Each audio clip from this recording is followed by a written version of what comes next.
Good morning, it's Beth from Ruth Stitchery and ruthstitchery.com, and this morning I'm going to talk to you about a topic that we probably get asked about multiple times, 10 or more times a day from customers coming in, and so we thought it would be a great topic to talk about, and that is, why are my blocks not coming out the right size?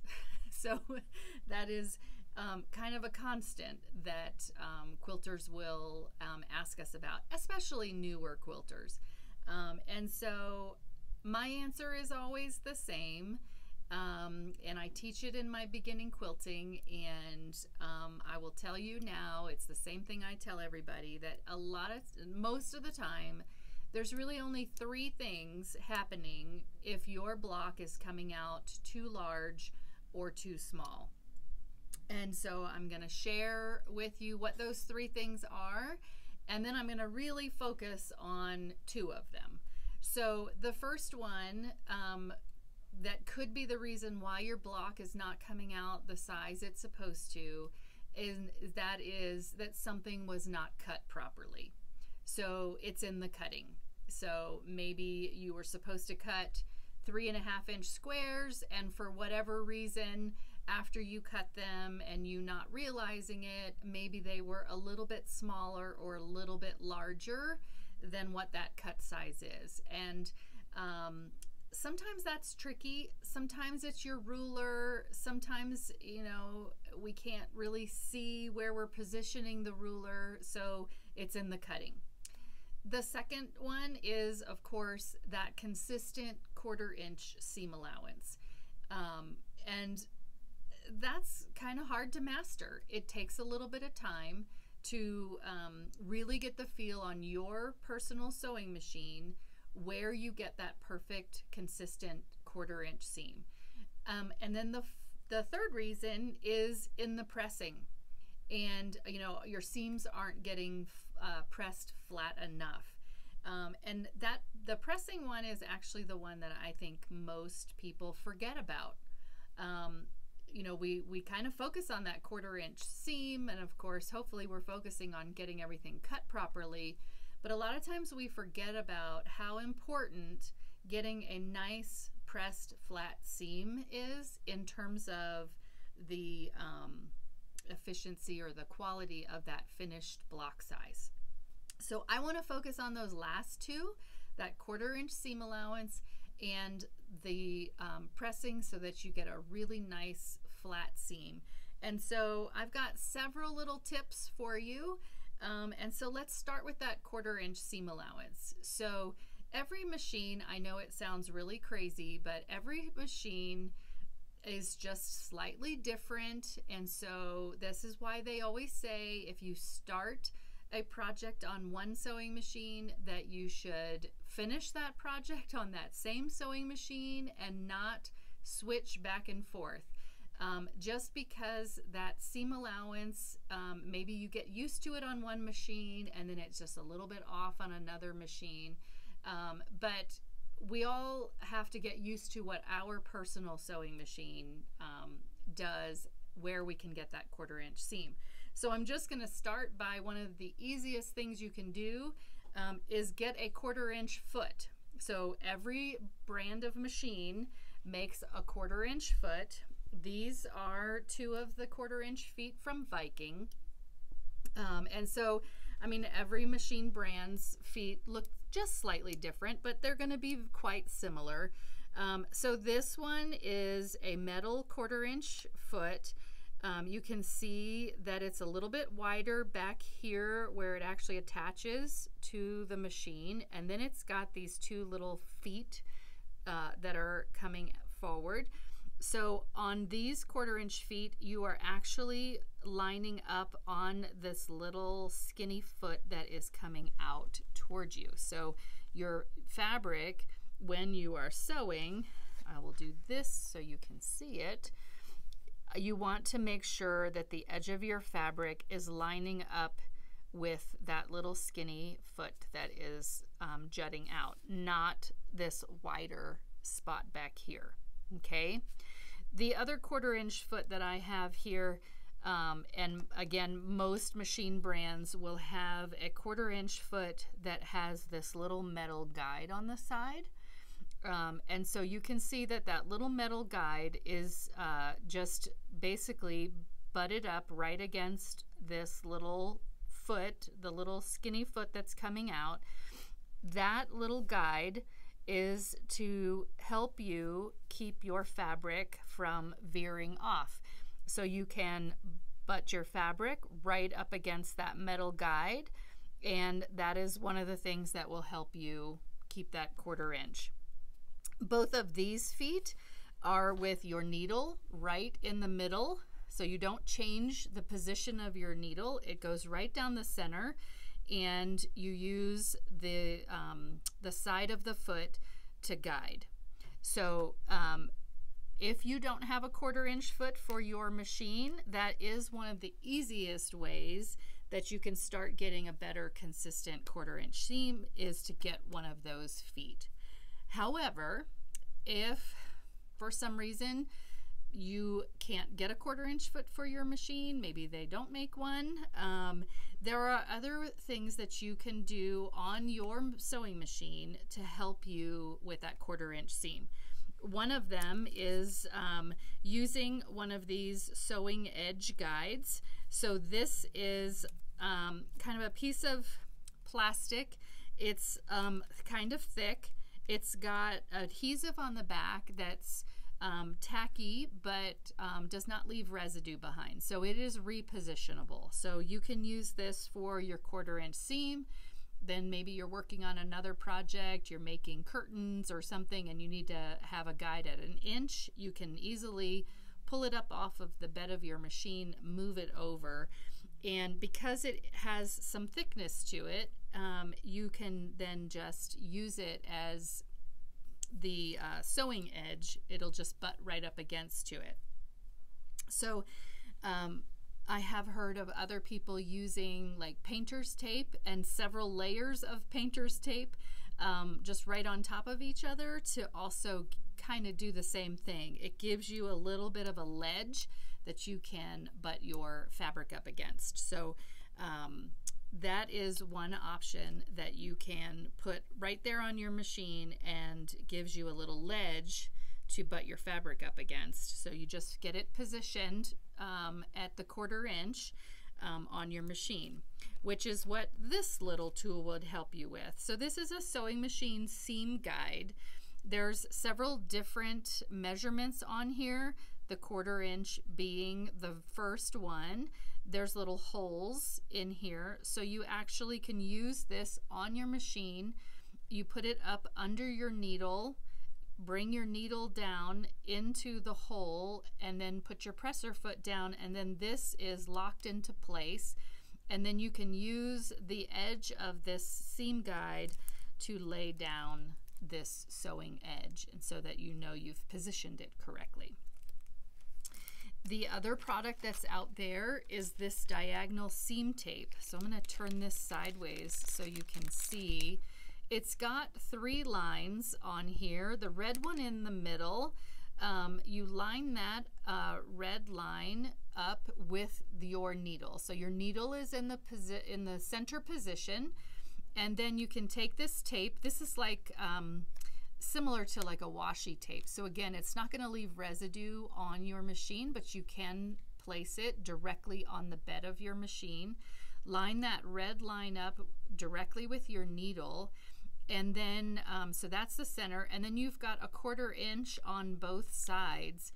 What this is quite helpful for is not only you can use that outer line for your seam allowance, so when you're just piecing things together, there's your 1/4 inch right there. You can just use the line that is on the bed of your machine here and on this tape for your 1/4 inch seam, but it's also lovely when you're doing half square triangles or anything else that is on the diagonal. You don't have to always draw the line on the back of your fabric, because you can utilize the markings on the tape. As long as your pieces are small enough that you can see these lines as they're on the bed of your machine. So that is diagonal seam tape from Cluck Cluck Sew, which we always try to have in stock.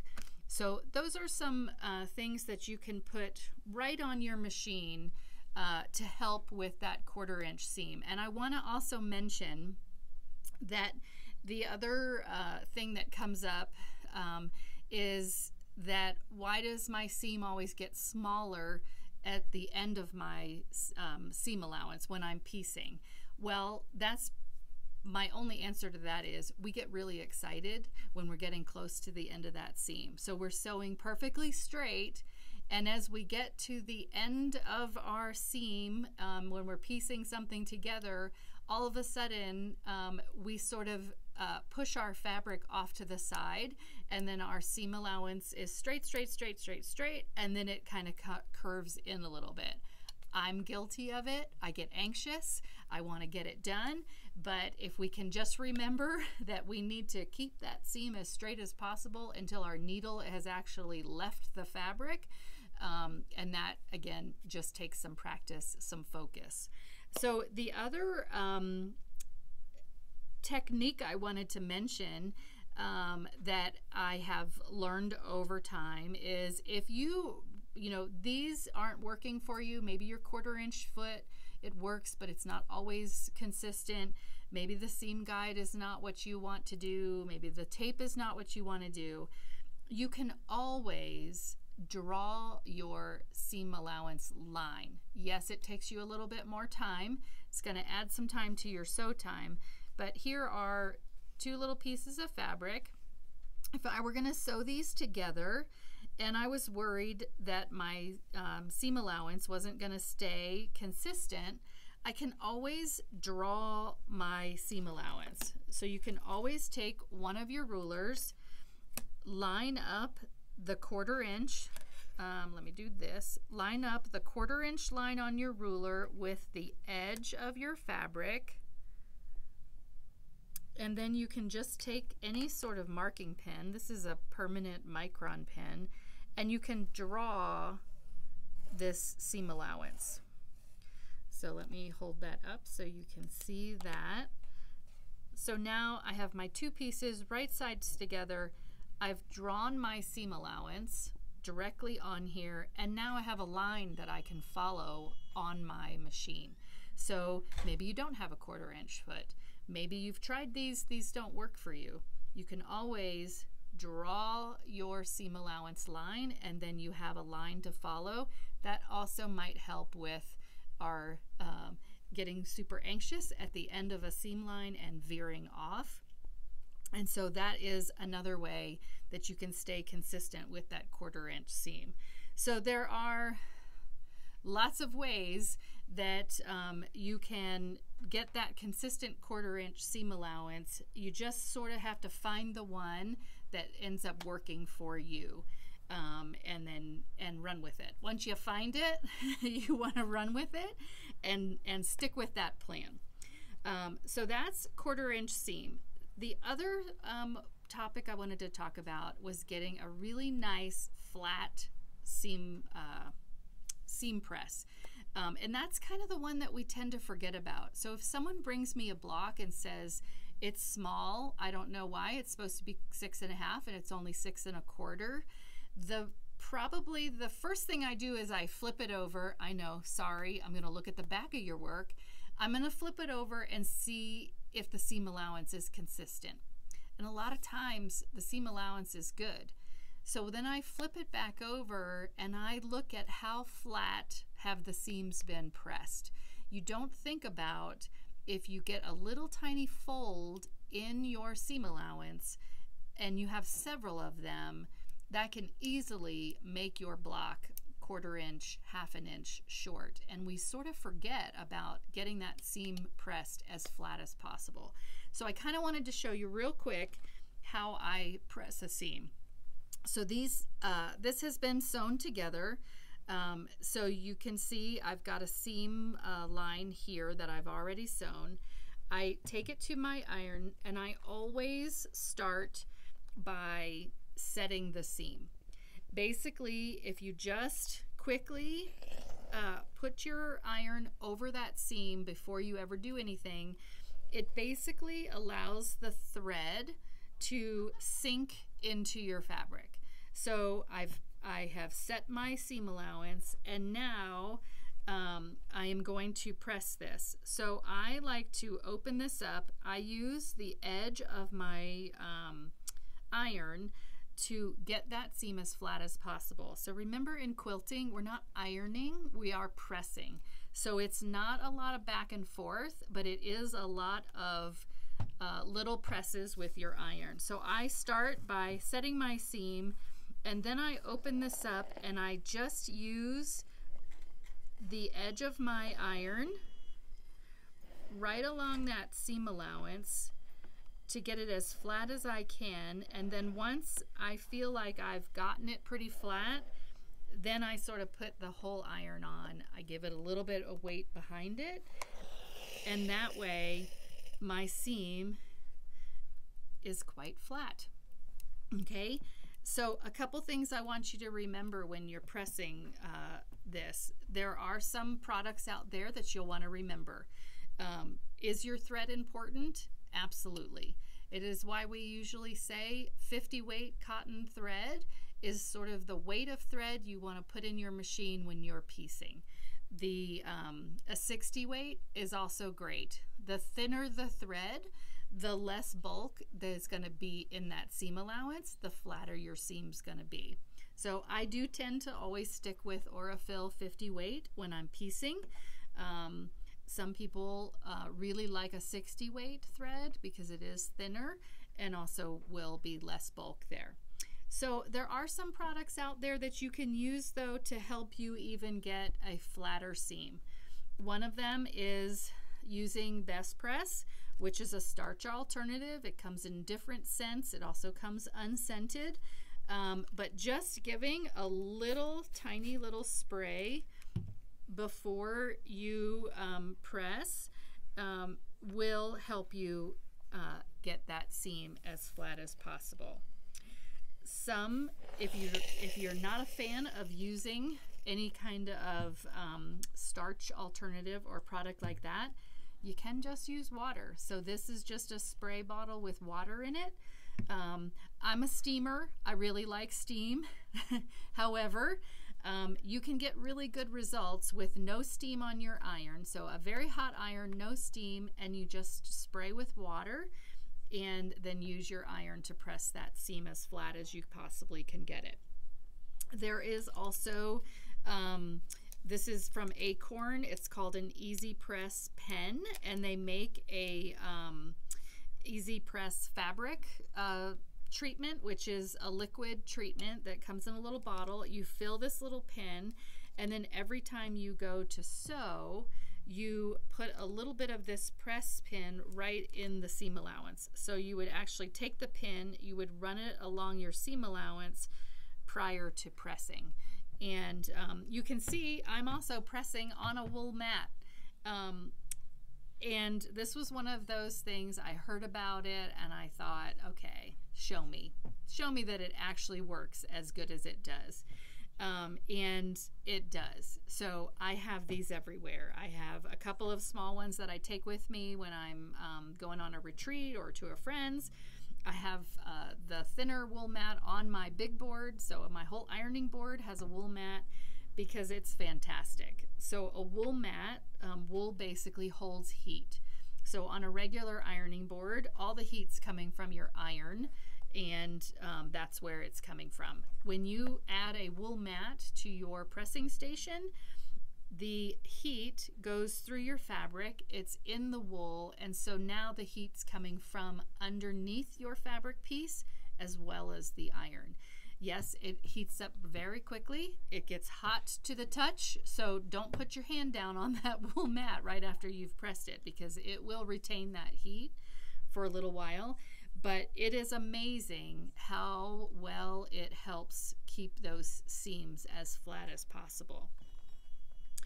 Okay, my last two things that I want to mention to you are probably things you already have in your sewing room. They're not tools that you have to go.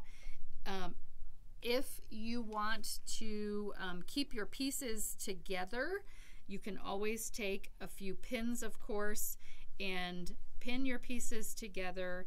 That's also helpful in keeping everything straight. So if you are a pinner and this makes you feel comfortable, you can put a couple pins into your piece.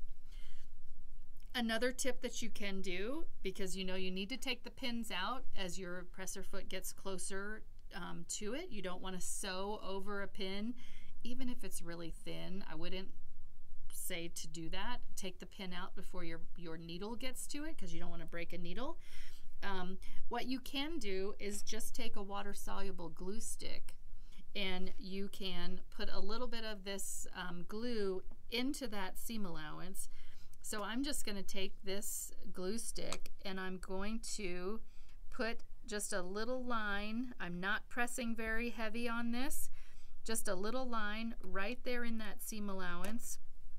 Then I can put my two pieces together, right sides together, press with my finger, and now these pieces are not going to shift. So I can hold up one of them like this, and you can see they're stuck together, but they're not sewn yet. But that is another way. Again, it's another step. It might take you a little bit longer, but if that tends to be the problem, you can't keep your pieces straight together, maybe that's would be a great tip for you, is to just use a water-soluble glue pin. You don't have to do anything with that, because once you have the whole quilt done and you can wash it after it's quilted, that glue will go away. All right, this is just a few little tips to keep that 1/4 inch seam consistent, and how to get that seam pressed as flat as possible for the best outcome on your quilt blocks. Excuse me. So thanks for watching. Don't forget to share our videos.